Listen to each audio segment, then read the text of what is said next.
Thank you very much indeed, Frank. Our third and final speaker this evening is Dr. Mary Coleman. Dr. Coleman is a graduate of University College Dublin.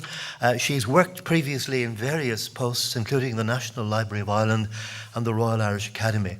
She joined Queen's University School of History in September 2004, and she has written two key books, and I know she's written other publications, but one is a study of County Longford and the Irish Revolution, which is her focus this evening. The other is a recent book on the Irish sweep, the history of the Irish hospital sweepstake. And Dr. Coleman's theme this evening is Local Revolutions, Longford, a Case Study.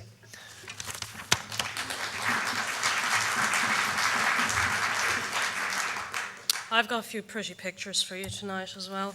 I'm going to talk really about how historians have started to study the War of Independence period particularly, but the Revolution in general, by looking from the ground up. Studying the Irish Revolution by looking at what was going on at county and regional level rather than what was looking at from the top down.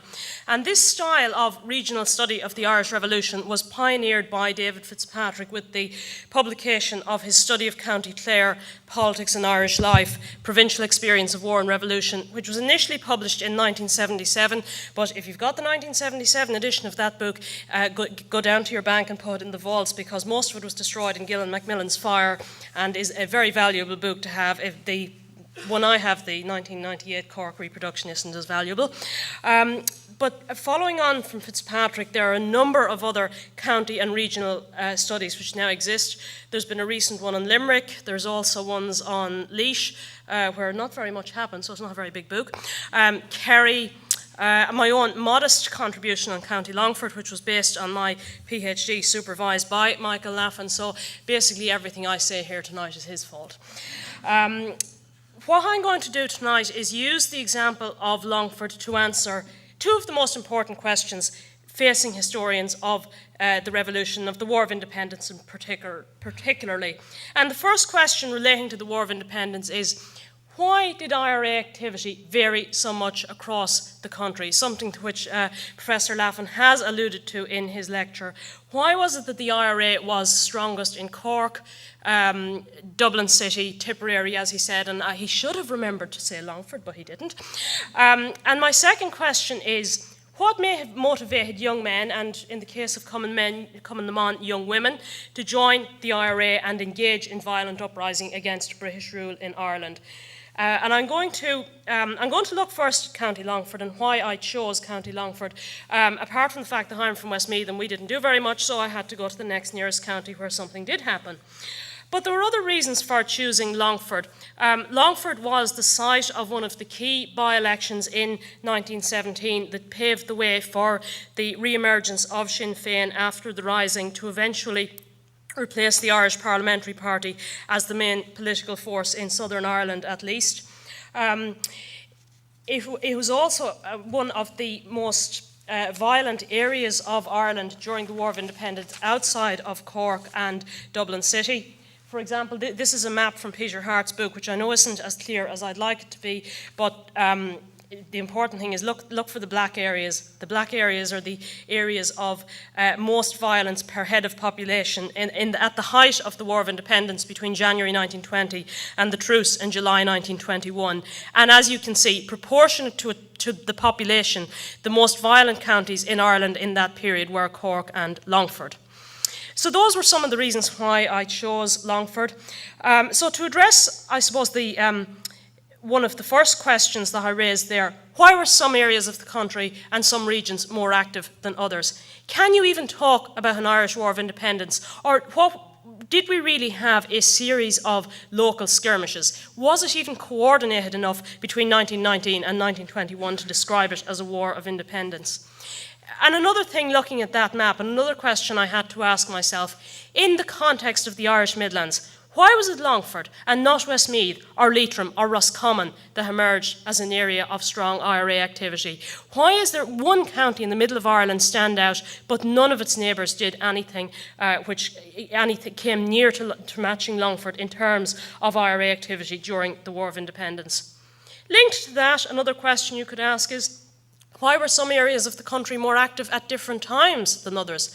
Wexford, the last part of Ireland to surrender in 1916, where was that in 1919 to 1921? Or somewhere like Mayo, very slow off the ground throughout 1919, 1920, but by the end of the War of Independence in 1921, the IRA were well established there and continued on into the Civil War. You can't even talk in some ways about active counties. You can talk about active areas within counties. Tom Barry's flying column, which operated in probably the most active area of Ireland in West Cork, was scathing about North Cork, where the IRA did very little. Similarly, in a county as small as Longford, the IRA was centred around an enclave in North Longford, surrounding Granard and Ballinallee, and South Longford, Longford Town, the IRA there did very little. So there are all those various conundrums, and the two of them are linked, and the solutions or the suggestions I'm going to make, I think, go some way to explaining what I think is the answer to these questions of why certain areas of the country were more active than others, and why it was that revolutionary generation decided to take up arms in the fight for Irish freedom. And the first suggestion I'm going to make was that arms and ammunition had an impact on IRA activity. To what extent did either the existence or the shortage of arms and ammunition determine whether or not the IRA was going to be strong in a particular area during the Civil War? This was a reason, or you could say an excuse, put forward by many volunteers themselves for why their areas were inactive. We didn't have the guns, we couldn't have done anything. I'm not sure that stands up, though. If you look at the IRA units which were most active in shooting, they were also more active in other things, in raiding for arms, in carrying out arson attacks. And this is something I found to be particularly true in Longford. The IRA raided successfully for arms during the War of Independence itself. The North Longford IRA was as active in all other areas of IRA activity as it was in shooting. The Longford IRA didn't use the excuse, we didn't have any rifles. They carried out the biggest ambush in their area, the Clonfin ambush, without very many rifles at all. The Longford IRA complained continually that IRA General Headquarters did not give them the arms and ammunition they needed. Yet they were able to continue a very successful campaign against the Crown forces in Longford. And the conclusion I have to come to is that the initiative of the local IRA themselves was more important than the possession of guns in the first place. If the IRA had enough initiative, they went out and they got the guns to allow them to continue their violent campaign. The second suggestion I would look at is that of physical geography. Were certain areas of the country more suitable for IRA activity because of the physical surroundings of the area? Peter Hart, the late and controversial Canadian historian, would suggest no. He would say even at a glance a map shows that the most rugged parts of Ireland were not necessarily the most active. Longford and Clare are not noticeably mountainous, while Donegal, Mayo and Galway were not violent. So in other words, what he's saying there is some of the counties that were active aren't particularly mountainous, whereas some mountainous areas weren't active. But I'm a bit wary of dismissing physical terrain that easily. I have found evidence that physical terrain may have been a factor in terms of Longford. Just for example, North Longford, where the IRA was more active than South Longford, is a part of the country where field size is smaller, there's an abundance of hedges and ditches, and that was certainly seen by some of the local IRA men themselves as being important. I have a quote there from Frank Davis, one of the more active members of the North Longford flying column, who made the comment that the small size of fields did play their part. What he's talking about there is trying to escape trying to plan IRA ambushes and escape after it. And particularly after the Clonfin ambush of February 1921, it was much easier for the IRA to sneak away in the dark through small fields where they could hide more easily from the Crown forces. So I would be less willing than Peter Hart to simply dismiss the idea that physical geography of a particular county or region was a factor in whether or not that county was active in the War of Independence. A third suggestion I'll make is that the presence of hostile elements within a local population may have provoked IRA violence.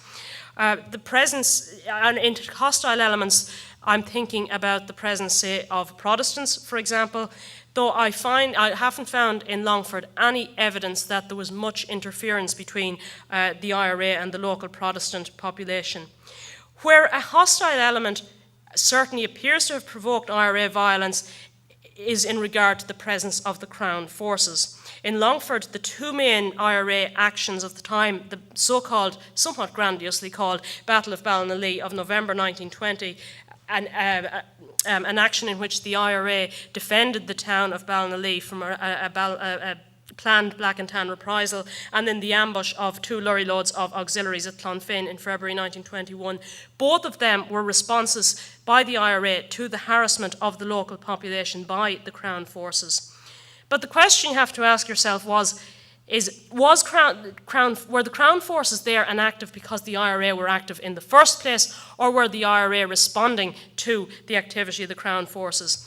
Either way, I think there's a lot of merit to Peter Hart's view of the War of Independence as an escalating cycle of tit-for-tat violence, whereby the IRA would carry out an action that would provoke a response from the Crown forces, the Black and Tans or the auxiliaries, and that would provoke a further response from the IRA. So there's some merit to the suggestion that I suppose if you're going to shoot, you need to have someone to shoot at. So the idea of a hostile element within the population being provocative for IRA violence during the War of Independence is another theory that needs to be examined. To move on to my next suggestion, was rural Ireland or urban Ireland more likely to be an active area for the IRA? David Fitzpatrick certainly thought that early 20th century Irish nationalism was a predominantly rural phenomenon, but his PhD student Peter Hart disagreed with him, pointing out quite rightly how strong the IRA was in the cities of Cork and Dublin. Now in Longford it's a bit hard to be conclusive because you couldn't describe any of Longford as being urban in 1911. Only 12% of the population lived in the two main urban centres of Longford and Granard, so I can't really say that urban or rural made a whole lot of difference. However, it is noticeable that it was the more rural part of the county around North Longford, the most, I suppose, isolated rural parts in which the IRA was most active. Another area in which this question of urban versus rural has been looked at by historians is with regard to the presence of small or medium-sized farmers. Many historians would say the IRA was stronger in areas where there was a stronger concentration of small and medium-sized farmers, whereas the more prosperous farming areas were less likely to be revolutionary hotbeds. And I think I can agree with that in the evidence from Longford, where you can see it wasn't particularly poor, but it certainly wasn't very rich. 2/3 of the population living on holdings valued at £15 or less in 1911. And there does seem to be an idea of an economic threshold. Below a certain economic level, there doesn't appear to have been a considerable amount of IRA activity. Likewise, above a certain level of economic comfort, the IRA doesn't seem to have operated either. One more suggestion put forward by historians, and which Professor Laffan himself has mentioned as a potential factor in the success of Sinn Féin in the period between the Rising and the War of Independence, was the effect that the curtailment of emigration in World War I might have had. The argument put forward by many historians, including myself and Professor Laffan, is that this left a surplus of disaffected young men in the country, and this was exacerbated by the fact that land distribution by the congested district boards had also ceased. So what you have is a surplus of young men. That safety valve of emigration, so crucial to Irish history for generations, was not there. They had to stay in Ireland. And any prospect they might have had of getting land if big estates were broken up and subdivided, that wasn't there either. So there is a surplus of disaffected young men in Ireland, and I think it's a very strong argument that at least some of them were attracted to the radical organisations of Sinn Féin and the IRA because of that. Another factor, a specific factor mentioned by David Fitzpatrick, is that the IRA tended to be more active in areas where the police had been ineffective in the lead up to the Rising. And David Fitzpatrick, as he always does, went off to the archives and did all the hard work. And he looked at the success of the police in prosecuting offences between 1916 and 1919, and what you can see is that the police were definitely on the decline even before 1919. So that seems to be another factor. If the police were becoming less effective at their job, the IRA seemed to be getting more of a foothold. I've just two more issues I want to mention very briefly before I conclude. Another issue which people look at in relation to the IRA in particular is the extent to which a certain area had a strong Republican base to it. And this is something that's certainly true of North Longford. North Longford had a Republican heritage going back to Ballinammuck in 1798, and that was something that was very strong in the minds of volunteers themselves. So coming from a Republican heritage or having a strong Republican tradition appears to have been a factor in certain areas of the country being more active than others. The second issue I mentioned there that I wanted to refer briefly to was that idea of cultural nationalism. That strong idea that the presence of strong cultural nationalist organisations like the GAA and the Gaelic League might have been important in the IRA emerging in these areas as well.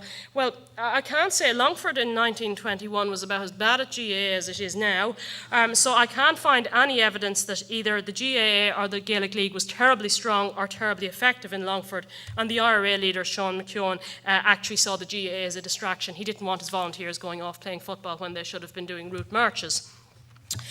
Very brief, so that's a kind of a number of suggestions which historians have looked at in terms of many counties in Ireland, and I've applied them to Longford to see if they fit. But there are specific issues in relation to Longford. The South Longford by-election of 1917 was undoubtedly an important factor in getting young men and women into the volunteers and coming them on at an early stage.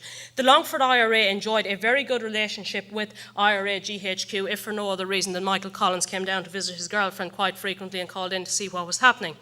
Most of the Longford IRA leaders were in the IRB, and that might have been a significant factor at leadership level, if not at rank and file level. And to suggest an old-fashioned idea that good leadership was important, David Fitzpatrick has rejected this somewhat old-fashioned idea that an area was active because it had a good IRA leader. Specifically in relation to Longford, he suggests that without the willing helper, the blacksmith of Ballinallee could not have set Longford alight. Without the blacksmith, the helpers would have found another leader. Well, they didn't find another leader. When Sean McKeown was arrested in March 1921, that was effectively the end of the War of Independence in Longford. So basically, to bring all my theories and suggestions to a conclusion, what I have suggested here as to why Longford in particular outdid its neighbours in violence, I have looked at socio-geographical factors, including physical geography, the rural nature of the county, and the relative lack of economic prosperity. I have looked at what I would call administrative factors, the increasing ineffectiveness of the police in the run-up to 1919, the curtailment of emigration, and the presence and activity of a large body of Crown forces, especially in late 1920 and early 1921. And thirdly, political factors, good leadership, good relations with IRA General Headquarters in Dublin. These arguments may not necessarily apply to other areas. In fact, some historian will come along and probably find that the exact opposite applies to whatever county they are looking at, that say Mayo was effective precisely because they didn't have good links with IRA GHQ. And such ongoing conundrums and controversies, I think, explain the enduring fascination of the Irish Revolution for historians. Thank you very much.